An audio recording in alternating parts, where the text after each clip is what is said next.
আজকে কি রান্না করব? সবজির যা দাম, কিচ্ছু রান্না করতে হবে না। ওখানে নিম পাতা আছে, নিম পাতা ভাজা আর ভাত করো। হ্যাঁ, এতে তো নিম পাতা দিয়ে ভাত খাবো? কেন, তুমি জানো না এটা খেলে অনেক রোগ ভালো হয়ে যায়, স্বাস্থ্যের পক্ষেও খুব ভালো।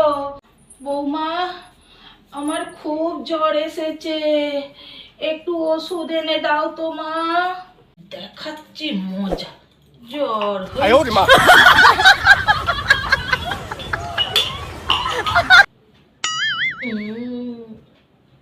মা, এই নিন, এটা খেয়ে নিন।